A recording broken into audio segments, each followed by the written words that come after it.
며칠 사이에 외환시장 관련돼서 흥미로운 뉴스들이 좀 많이 쏟아지는 것 같아요. 다카이치 사나이의 별명이 여자 아베입니다. 지난 일요일 날 압승을 했다는 뉴스를 보고서 시장에서 이제 긴장한 거죠. 근데 월요일 날 N 강세였어요. 다들 놀란 거죠. 오늘도 보니까 N 강세가 꽤 세요. 다카이치 사나이의 방향이 N 약세를 통해서 수출로 가겠다는 아베노믹스식은 아니에요. 재정을 생산성이 나오는 곳에 때려 넣겠다고 하거든요. AI잖아요. 새로운 생산성의 개선이 없다면 장사하는데 경쟁력이 떨어지잖아요. 그럼 통화의 약세가 필요해요. 그래야 가격 경쟁력이라도 생길 거지 않습니까? 그래서 환율 전쟁하는 거거든요. 서로 생산성이 늘어날 게 없으면. 장기적인 관점에서 엔화의 방향성 전환에 대한 얘기, 이런 걸 한번 좀 고민해 볼 때가 된 게 아닌가. 두 번째는 유로 얘기가 있어요. 유로가 강해진 이유는 달러가 약하기 때문이잖아요. 근데 유로 강세로 인해서 유로존의 성장에 악영향을 주는 부분들이 좀 있다 이거죠. 그럼 유로 약세를 더 만들어야 되지 않습니까? 그러려면 금리 인하를 더 해야겠다. 미국 입장에서는 어떨까요? 달러가 센데 그런 달러보다 유로가 더 세서 되게 좋았거든요. 근데 유로가 약세로 전환되면 셈법이 좀 복잡해질 수 있겠죠. 중국이 자국 은행들한테 미 국채 보유를 제한하도록 요청했대요. 그러면 딱 느낌에 그럼 달러를 받겠죠. 그 달러를 갖고 중국으로 갖고 와봤자 의미가 없잖아요. 그 달러를 팔고 위안화를 사서 돌아오겠죠. 위안화 강세겠죠. 지금 위안화가 꽤 강해요. 위안화 강세를 어느 정도 가져가도 되는 상황이면 중국은 위안화의 패권을 조금 더 끌어올리는데 포커스를 둘 수 있지 않냐. 기회는 찬스다. 가 될 수 있잖아요. 아직은 속단하기는 어렵지만 조금씩 시그널들은 좀 보이니까 예의주시하자.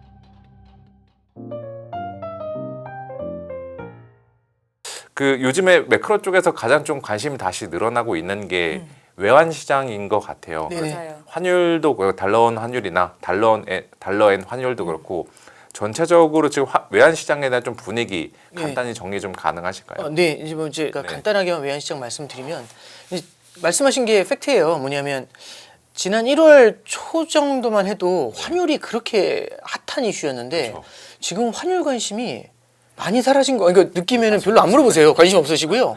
오히려 요즘 많이 물어보시는 거에서 주가 더 가냐. 국내 주식 요즘 해외 주식 관심도 많이 사라진 것 같은 느낌이에요.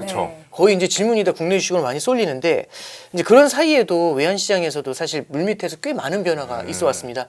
특히 이제 의외라고 하는 것 중에 하나가 뭐냐면 지난 이제 주말 총선 때 다카이치 사나이 쪽에 이제 자민당이 압승을 거뒀잖아요. 네, 맞습니다. 예상외에 이제 압승을 거뒀는데 아베 때보다도 더 강하게 또 압승을 했더라고요. 그럼 이제 다카이치 사나이의 별명이 여자 아베입니다. 여자 아베면 이제 엔화 들이붓기를 해야 되는데 엔화를 들이부으면 엔화 가치가 큰 폭으로 하락을 해야 되지 않습니까? 그래서 이제 지난 일요일 날 압승을 했다는 뉴스를 보고서 시장에서 이제 긴장한 거죠. 월요일 날 N 약세 세게 나온다. 이제 이렇게 했었거든요. 근데 월요일 날 N 강세였어요. 희한하더라고요. 다들 놀란 거죠. 오늘도 보니까 N 강세가 꽤 세요. 그래서 원엔 환율도 보시면 930원이었던 게 지금 945원까지 올라갔고요. 이제 달러 엔 환율 같은 경우도 150엔대 초반까지 내려와 있습니다. 엔화가 꽤 센 모습을 보이고 있는 거거든요. 그래서 이건 뭐냐 이제 이런 느낌을 좀 많이 받아요. 그래서 엔 얘기를 먼저 간단하게만 좀 해드리면 엔화 같은 경우는 이렇게 보시면 될 것 같아요. 그러니까 어떻게 보면은 다카이치의 자민당이 승리를 하게 된다.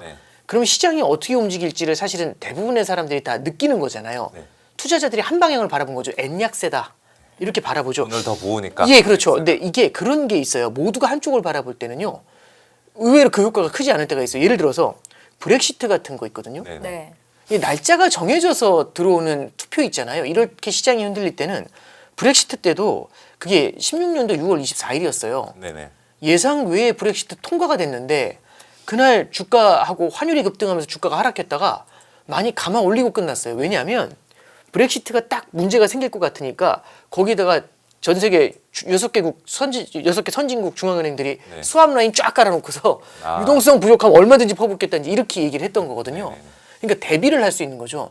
그래서 이제 날짜가 고정이 된 이벤트는 대비가 가능하다. 그렇죠. 스케줄드 이벤트니까 대응이 가능하죠. 그래서 사실은 자민당의 압승도 사실은 이미 토요일 날부터 압승에 대한 예상이 좀 많이 나왔던 것 같아요. 그러다 보니까 자 9일 날 이제 2월 9일 날 일요일이었거든요. 자민당이 압승을 하자마자 그 압승 뉘앙스가 딱 새기자마자 시장에서 이제 N 약세 이랬잖아요. 그랬더니 이제 바로 이렇게 들어옵니다. 우주방어하는 거 한번 보시죠. 자 이기 보시면은 기사가 2월 9일 기사 3개 가져왔어요. 뭐라고 했냐면 일본 총선에서 집권 자민당이 압승함에 따라 N 약세 압력이 커진 가운데 일본 정부의 경계성 발언이 나왔대요. 재무성의 재무관이 저도 재무관 코멘트 뉴스에 나온 건 좀 진짜 오랜만에 보는 것 같아요. 외환시장 동향과 관련해서 평소대로 시장을 높은 긴장감을 갖고 주시하고 있다. 이 얘기는 뭐냐면 N 약세 가는 거 가만 안 놔두겠다 이 얘기거든요. 그래서 시장과의 대화를 하고 있대요. 밑에 보시면은 이번엔 이제 재무상이 나오는데 일본 외환 당국이 엔약세에 대한 방어 태세를 강화하고 있대요. 그래서 가타야마 사스키 이제 일본 재무상이죠. 뭐라고 했냐면 일본과 미국은 펀더멘탈에서 벗어난 급격한 움직임에 대해 단호한 조처를 할 수 있다는 양해각서를 체결했다. 이렇게 얘기하면서요. 여기에는 외환시장 개입이 분명히 포함된다. 이렇게 나와요. 시그널을 계속 주고 그렇죠. 있는 거네요. 여기서 이제 중요한 건 뭐냐면 달러 엔 환율이잖아요. 네. 달러 엔 환율은 결국에 양국 간의 그 통화의 교환 비율이잖아요. 네. 그러면 일본 혼자서 이거 뒤집어 엎기 쉽지 않거든요.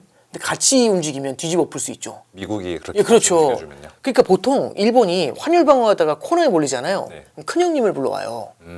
큰형님이 이제 미국이잖아요. 네. 미국 여기 들어왔잖아요. 보통 이제 어떤 거냐면 미국은 외환시장에 개입하는 국가를 환율 조작국으로 규정한 다음에 때려요. 그래서 이 환율 쪽에서 외환시장에서 투기할 때 무슨 얘기 많이 하냐면 어차피 저거 외환시장에 함부로 개입 못해 이러거든요. 근데 지금 나온 게 뭐라고 했죠? 일본과 미국은 급격한 움직임에 대해서 단호한 조처를 할 수 있다고 합의를 봤대잖아요. 네. 거기에는 개입이 분명히 포함된다고 나오죠. 네. 이 얘기는 큰형님 부르겠다. 그 다음에 개입해도 아무 문제 없다. 무제한으로 때려주마. 이런 얘기가 나와요. 그럼 이제 우리가 만약 환투기 하는 사람들이면 좀 무섭지 않을까요? 그렇죠. 예, 그렇죠. 이게 이제 두 번째. 그래서 재무상 들어갔다가는 우리가 물린다. 약간 이런 판단을 할 수 그렇죠. 있겠네요. 갈기갈기 찢칠 수 있어요. 그래서 이거 두 번째는 재무상이 나선 거고요. 맨 밑에 보시면은 관방장관까지 나서요. 엔화의 일방적인 움직임이 우려스럽다며 앞으로도 높은 긴장감을 가지고 시장과 대화를 계속할 것. 여기서 잠깐 보시면 여기 시장과의 대화, 네. 시장과의 대화, 시장과의 대화 나오죠. 그러니까 약간 뭐 어디 한번 해볼 테면 해봐라 이런 시그널이네요. 네. 이게. 그러면 무서울 것 같지 않으세요? 좀 섣불리 못할 것 같아요. 섣불리 못 들어오죠. 그래서 엔화가 강세 전환이 좀 돼요. 그리고 이제 또 하나 뭐가 있냐면 오늘 새벽에 엔화가 강세로 간 거는요. 달러 약세 기운이 좀 있는데 네. 미국의 소매 판매 지표가 안 좋게 나왔어요. 맞습니다. 미국의 소비 지표가 꺾였거든요. 미국의 소비 지표가 꺾이면서요. 미국에서도 금리 인상 쉽지 않겠다. 금리 인하 좀 더 해야 되는 거 아니야? 이런 얘기가 나오면서 미국의 시장 금리가 훅 내려와요. 네. 자, 그러면 미국의 시장 금리가 내려오면서 달러가 약세를 보이잖아요. 네. 그럼 반대편에서 엔화가 강해지겠죠. 그렇죠. 예, 상대통화니까요. 그래서 일본 금리는 안 내려왔는데 미국 금리는 훅 내려왔거든요. 네. 이렇게 되면은 엔 강세가 나오지 않습니까? 네네. 이제 엔화가 강세를 보이니까 일본에서도 그러면은 굳이 엔 강세로 만들기 위해서 금리 인상 무리해서 할 필요 없네. 금리 인상 안 해도 엔 강세가 나오잖아요. 네. 그러면 일본의 국채 금리도 오늘 보시면 꽤 내려와요. 이제 이건 뭘 얘기하냐면 우리는 이렇게 보시면 됩니다. 이제 조합을 한번 그려보죠. 엔화가 약세면 일본은 금리가 높아요. 네. 그러면 엔 약세의 고금리 조합이죠. 네. 그러면 엔 약세는 수출한테는 좋지만 고금리는 내수한테 안 내수한테 안 좋겠죠. 좋죠. 네. 그리고 국가 부채가 고이자 때문에 고금리 때문에 부담스럽겠죠. 네. 그래서 이게 명암이 있는 거예요. 근데 방금 말씀드린 것처럼 엔화가 엔 강세가 되면 네. 저금리가 되겠죠. 그렇죠. 부채 부담이 줄겠죠. 네. 그럼 이 두 페어 중에 어디를 가져갈 거냐? 이 선택을 아마 다카이치 사나이는 강요를 받게 되겠죠. 그러니까 아직은 어느 쪽에서 판단을 안 한 거죠. 네. 그러니까. 근데 이제 네. 장기적으로 보면 단기적으로는 뭐 이렇게 엔화의 움직임이라는 게 변동성이 있겠지만 다카이치 사나이의 방향이 엔 약세를 통해서 수출로 가겠다는 아베노믹스식은 아니에요. 뭐라고 얘기하냐면 재정을 생산성이 나오는 곳에 때려 넣겠다고 하거든요. 네. 첨단 산업 같은 데다가 AI잖아요. 그렇죠. 그러면 이 얘기죠.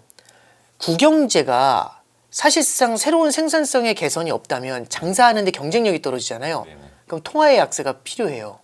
그래야 가격 경쟁력이라도 생길 거지 않습니까? 그래서 환율 전쟁하는 거거든요. 서로 생산성이 늘어날 게 없으면.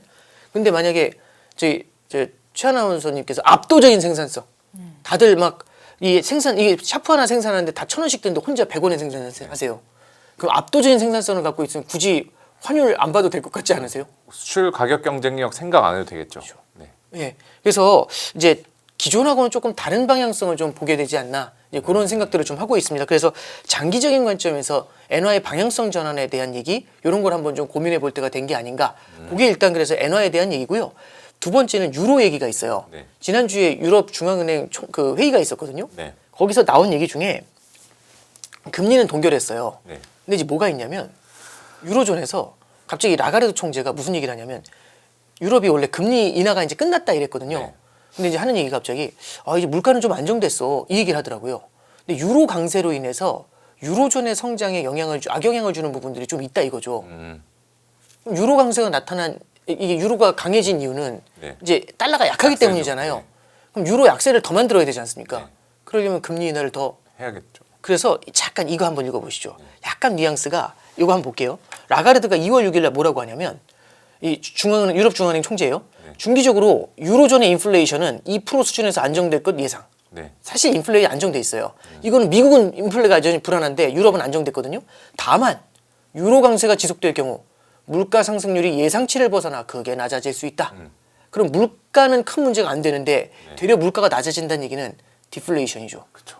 여기 보시면 그래서 기자회견에서 종합적으로 관찰했는데 달러는 유로 대비 눈에 띄게 약세를 보이고 있는데 이건 며칠간의 현상이 아니라 지난해 3월 이후 거의 1년째 이어진 현상. 그러네요. 유로 대비 달러의 약세잖아요. 그럼 유로는 달러 대비 강세죠. 네. 그럼 우린 벌써 1년째 유럽은 1년째 유로 강세를 받아들이고 있는 거예요. 그럼 수출이 힘들겠죠. 힘들죠. 네, 성장률도 안 나올 것 같고. 그렇죠. 근데 그런 상황에서 사실 인플레이션이 불안했는데 인플레이션은 되려 디플레를 걱정할 정도잖아요. 그럼 이 뉘앙스는 뭘 열어놓는다는 얘기일까요? 금리 인하 가능성을 조금 더 열어놓는다는 얘기고 그러면 유로가 약세로 되겠죠. 네. 근데 이제 미국 입장에서는 어떨까요? 불편하죠. 그렇죠. 유로 강세 때문에 달러가 센데 그런 달러보다 유로가 더 세서 되게 좋았거든요. 네. 근데 유로가 약세로 전환되면 달러 입장에서도 셈법이 좀 복잡해질 수 있겠죠. 네. 네. 근데 이 얘기가 나온 게 라가르드가 사실 1월 말에 다보스 포럼에 참석했거든요. 거기서 트럼프가 이제 무슨 얘기하냐면 그린랜드 갖고 난리 부렸잖아요. 네, 맞죠. 그러면서 이제 이 라가르드도 있었던 그 회의장에서 2차 대전 때 미국이 없었으면 여러분은 지금 독일어랑 일본어 쓰고 있을 거라고 이 얘기했거든요. 근데 그 말하기 좋네요. 쉽지 진짜 세지 않나요? 얼얼할 것까지 않으세요? 네. 그러니까 라가르드가 그때 자리를 박차고 나갔거든요. 아, 물론 개인의 감정보다도요. 뭐냐면은 어쩌면 달러 약세 공조라는 시스템이 존재했을 수 있어요. 달러의 약세를 유로 강세로 받아주는. 네. 그러니까 예를 들어서 관세의 충격이 나타나잖아요. 네. 관세를 부과했을 때 유로존의 수출에서 충격이 나타나죠. 그걸 독일이 재정으로 메웠겠죠. 네. 근데 재정으로 메우는 상황에서 유로존의 성장이 나오니까 그게 유로 강세를 만들었을 거거든요. 그럼 유로 강세를 받아들이면서도 달러 약세를 끌고 가준 거예요. 양쪽이 공조로. 네. 근데 지금 약간 균열이 생기고 있는 거예요. 그래서 이게 공조의 균열로 해석해야 되나? 요거 조금 고민을 좀 하고 있어요. 그리고 그 밑에는 그냥 참고만 하시면 좋을 것 같아요. 스콧 베센트 재무장관이 뭐라고 하냐면 요즘 이제 금 가격을 물어봤어요. 스콧 베센트한테. 근데 이게 금 가격이 궁금해서 물어본 게 아니죠. 달러를 책임지는 사람이잖아요. 네. 요즘 금값이 오르는 이유 중에 디베이스먼트 트레이드라고 해가지고 달러 약세. 달러가 휴지가 되니까 금이 뛰는 거 아니야? 이런 얘기가 되게 많아요. 그래서 스콧 베센트한테 이 질문한 거죠. 그래서 금 가격 왜 이래? 이렇게 물어봤더니 그거 달러가 휴지라서가 아니야. 뭐 때문이다? 중국 때문이래요. 뭐라고 하냐면 중국에서 상황이 통제하기 어려운 상태까지 됐대요. 하는 얘기가 중국에서는 최소 예치 증거금 요건을 강화해야 될 정도로 과열 양상이 나타나고 있대요. 그래서 이번 금값 움직임은 전형적인 투기적 정점으로 보인다. 이렇게 이제 평가했답니다. 이제 이거는 무슨 얘기를 하는 거냐면은 사실상 미국에서 달러가 휴지가 된다라는 증거는 없다는 얘기죠. 네. 이제 많은 분들이 그건 네 생각이 이러실 수 있겠지만 이제 이 베센트가 작년에도 그렇고 똑같이 무슨 얘기를 하냐면 외국인들의 미국 국채 수요는요 여전히 옥션 있잖아요. 경매에서 많이 들어와요. 빠지지 않아요. 예. 중국이 좀 뺐잖아요. 다른 나라가 메워요. 그러면 사실상 달러가 휴지가 된다는 얘기는 사실 스토리텔링인 거잖아요. 네. 그럼 그것 때문에 딱 금가격이 이렇게 오른다고 하기는 어렵겠죠. 그럼 무언가 다른 요인이 있을 텐데 수급. 중국의 투기 수요를 갖다가 지금 주목을 한 것 같아요. 그럼 이제 만약에 중국 쪽에서도 만약 증거금에 대한 얘기가 나오게 된다. 그러면 조금 취약해질 수 있는 부분들도 있겠죠. 그래서 우리가 이걸 보면은 달러에 대해서 어느 정도 확신을 가져가지고 있잖아요. 그죠? 네. 그럼 그 반대편에서 수급에서 어떤 영향이 나타나는지 그런 걸 한번 좀 볼 필요는 있을 것 같습니다.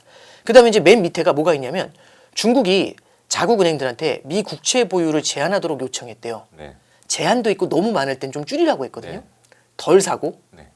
이게 무슨 얘기일까요? 그러면 딱 느낌에 중국이 그러면 이제 미국 국채 보유를 더 줄인다는 얘기인가? 전 달러 약세. 그렇죠. 네. 근데 이제 중국이 혹시라도 그런 얘기 나올까 봐 걱정해서인지 이런 얘기를 했대요. 그냥 이 중국이 그냥 달러 자산에 대한 글로벌 분산 흐름을 이제 더 강화하겠다. 이제 이런 얘기죠. 그러니까 뭐냐면 이거 단순히 분산 투자 차원에서 그런 거지. 미국한테 뭐 그렇죠. 악감정이 있어서 악감정이 있어서 그런 거 아니다. 네. 모르죠. 뭐 사실 내막은 아무도 모르는데 이제 말씀드리고 싶은 건 어떤 거냐면 네. 잠깐 보세요. 그럼 지금 중국은 그러면 미국 국채를 팔죠. 네. 그럼 달러를 받겠죠. 네. 그 달러를 갖고 중국으로 갖고 와봤자 의미가 없잖아요. 그쵸. 그 달러를 팔고 위안화를 사서 돌아오겠죠. 네. 위안화 강세겠죠. 강세죠. 지금 위안화가 꽤 강해요. 음. 6.9위안까지 내려와 있어요. 근데 지금 위안화 강세는 중국한테도 그렇게 안 좋지 않나요? 근데 이게 이렇게 보시면 돼요. 위안화가 강세를 보이고 있잖아요. 네네. 달러보다 위안이 세거든요. 네네. 그 위안보다 유로가 더 세요. 그래서 작년에 보시면 프랑스의 마크롱이 네. 중국을 방문하고 왔거든요. 그래서 분위기 좋았어요. 네네. 근데 돌아오자마자 중국 규제하라고. 왜냐면 대중 무역 적자가 어마어마하게 커졌거든요. 작년에 중국이 무역 흑자가요. 저희 우리나라도 사상 최대지만 중국도 사상 최대 어마어마해요. 그러니까 유로화 대비 위안화가 약세여서 그랬던 거예요. 그러니까 위안화가 달러 대비는 강하지만 네. 유로화 대비는 약하잖아요. 그러면은 달러 대비 강한 충격을 흡수할 수 있죠. 아무래도 그 미국이랑 장세에서 벌어들이는 달러 그 무역 예. 흑자보다는 예. 유럽이랑 장세에서 벌어들이는 무역 흑자가 훨씬 더 많으니까 그런 것들도 영향을 주죠. 그러니까 그리고 미국은 달러가 세도 위안화보다 달러가 약해도 미국의 소비 자체가 작년에 탄탄했어요. 하반기에. 네네. 예, 이런 것들도 이제 영향을 줄 수가 있죠. 그래서 중국 같은 경우는 이제 위안화 강세의 충격이 어떠냐 이것보다도 오히려 지금 이런 상황이면은 위안화 강세를 어느 정도 가져가도 되는 상황이면 중국은 약간 위안화의 패권을 조금 더 끌어올리는데 포커스를 둘 수 있지 않냐. 왜냐면 위안화 강세로 그 위안화 패권 유지하려고 강세를 만들었는데 갑자기 전 세계 통화 대비 위안화 혼자 세면 골로 가는 거잖아요. 그쵸. 수출이 안 돼서. 근데 내 위안화 강세를 받아주고도 남는 애가 하나 또 있으면 기회는 찬스가 될 수 있잖아요. 예, 그래서 지금 최근에 며칠 사이에 외환시장 관련돼서 흥미로운 뉴스들이 좀 많이 나와요. 많이 쏟아지는 것 같아요. 그래서 물론 이게 한두 마디 이 요인들만 보면서 속단하는 건 어렵지만 네. 한번 이제 아까 전에 앞에 말씀하셨던 것처럼 또 외환시장 쪽에서 변화가 있는 거 아니냐 네. 이 질문하셨는데 아직은 속단하기는 어렵지만 조금씩 시그널들은 좀 보이니까 우리 네. 좀 예의주시하자 이 정도 말씀 좀 드려봅니다.